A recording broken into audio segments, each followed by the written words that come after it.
So I've been thinking about this thing that I've called the comfort line of innovation, and it's really looking at what are a few things that absolutely need to be true for a company to be really successful in 2026 and beyond. And I developed this framework by looking back at existing companies that have done really well, but then looking back and going, what were companies that had the right idea, but it was at the wrong timing. Let's look at like 3 companies that you would be already really familiar with. There's kind of like 3 things that need to be true for those companies to be successful the way they have been. Number 1 is Uber. So think about Uber. 2009 it launched. 2007 the iPhone launched. Without the iPhone, Uber doesn't exist. The iPhone came with obviously GPS tracking. So if you ever tried to hail a cab in San Francisco, New York in those days, either you couldn't get one, you'd book one, you'd have to wait like 40 minutes, it wouldn't show up, the pricing would be really inconsistent. So GPS solved a lot of that problem because one, you could track where your ride was, how far away it was going to be, but there was this transparent pricing as well. The other thing was like this cultural movement. Like people were starting to make payments online, book things online. We were already comfortable with like the e-commerce thing, so people were ordering products online. It was like the natural evolution to start to look at peer-to-peer sharing systems. The other thing was the GFC, and there's a massive tailwind there because a lot of people were out of jobs. A lot of people were looking for additional income or even an income line. If you've got 2 sides of the markets, you've got one side post-GFC was like looking for jobs, looking for additional income. And then you've got the other side of the market, like people taking the rides, they wanted to save money. So it's like this perfect timing that Travis and the team came with to launch Uber. The next one is like flipping that around and going, well, if Uber launched at the perfect time, who had a really cool concept and a good idea, but they launched in the wrong time? And you're watching this on YouTube. So this is like the perfect story because 5 years before YouTube launched, shareyourstory.com launched, and shareyourstory.com was exactly the same as YouTube. However, they were trying to upload videos or get people to upload videos with dial-up, not broadband. So to upload a video like this, which might be a few gig, it took them a few gig back then, probably take like 2 or 3 days. So that's problem number 1. People couldn't actually upload it fast enough. Problem number 2 is the infrastructure wasn't there. Like to actually be able to upload and then store that video somewhere, the storage space just wasn't there. We didn't have the servers. We didn't have the bandwidth to be able to support like this business hosting thousands and thousands of videos being uploaded every day. And if they did, it would have cost them a fortune back then to actually run that company. So the financials or the commercialization of that business just didn't match up.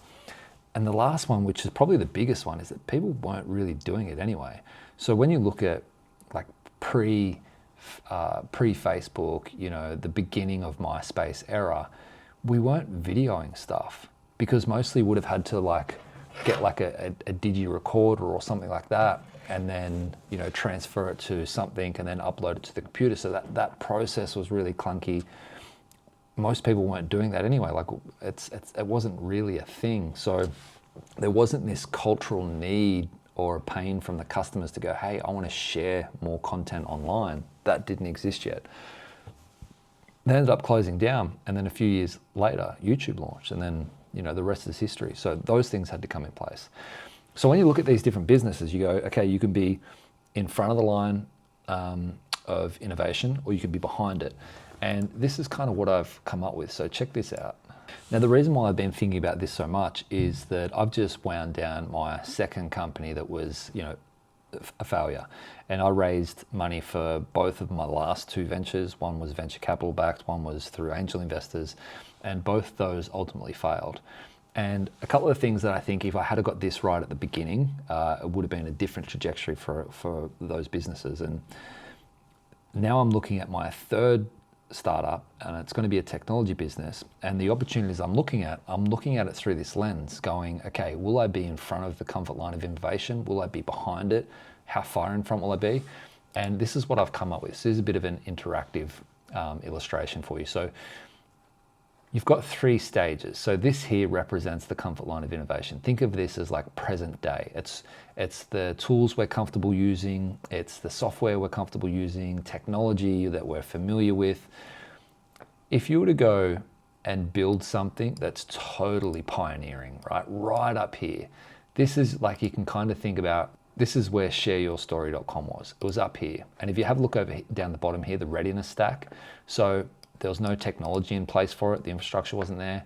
The market wasn't ready for it. And there wasn't really this sort of cultural behavior of people uploading videos. So they needed two things. They needed to wait a lot of time, or they needed to have a lot of money to educate the market to be able to do that. And the reality is, when you're so far in front of the market like that, the customers don't really feel the pain. So they're not going to buy what you're trying to sell them. But if you can get back here, so let's go to the left side of that comfort line of innovation. And this is like what already exists. And you can see down the bottom here, like pros, it's a familiar problem. Think of this as like hairdressers, accountants, clothing companies, supplement companies, like everything that you know really well intimately, then these are all of these businesses here. The problem with these is that there's a ton of competition in this space. So for you to do well in this space, yes, people are already familiar with what you're selling, what you're trying to create, but for you to do better, you need to be 100 times better than what currently exists. But for you to do better, you need to be 10 times better than what currently exists. You need a very clear distribution channel, and that's your moat. Like when you think about products that have done well in this space, is the energy drink Prime comes to mind, or the sports drink, whatever you want to call it. And the reason why that's done well, it wasn't necessarily 10 times better than what exists. Like some would argue it wasn't as good, but they had distribution through obviously Logan Paul and KSI. Like when you've got 100 million people as your audience, then you could probably sell them bottles of water and you'd still do well. So when you're competing back in this space, it's not as if like it won't work. It's not very innovative, but you need to have one of these things go really well for you. Where you would ideally want to be is in this sweet spot. And this is where Uber launched. This is where YouTube launched. This is where effectively the iPhone launched in this sweet spot. This is where ChatGPT launched, because even when you think about ChatGPT, like AI has been around for almost 50 years, believe it or not. But the problem is we didn't really have the processes in place. We didn't really have the software. We didn't really have the tech there to be able to support AI, right? So, but here we're already comfortable with things like Siri. Like you use Siri like almost every day.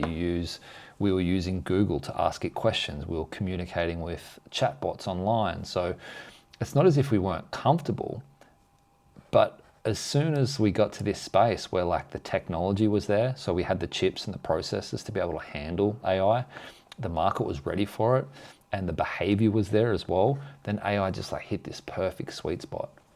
So as I'm trying to look at the different opportunities that I have available for me now, I'm trying to go, okay, where is this opportunity I'm exploring? Is it in this red ocean here? And do I need to make it 10 times better than what currently exists? Do I need a very clear distribution channel? The other thing is like, can I reduce switching costs? So if someone's already currently using a tool that I'm thinking about building and I can make it 10 times better, I've got a clear distribution channel. How do I make sure that for them to switch from whatever they're using to using my product, the barrier is really low? And the reason why typically product businesses like clothing, supplements, beauty, all of that, there's very low switching costs. Like for someone to give something a go, if you can say, hey, our makeup foundation is 10 times better than what currently exists on the market, and you've got a clear distribution channel and the switching cost is low, like people are going to try that if you tell them it's 10 times better. So it can work here.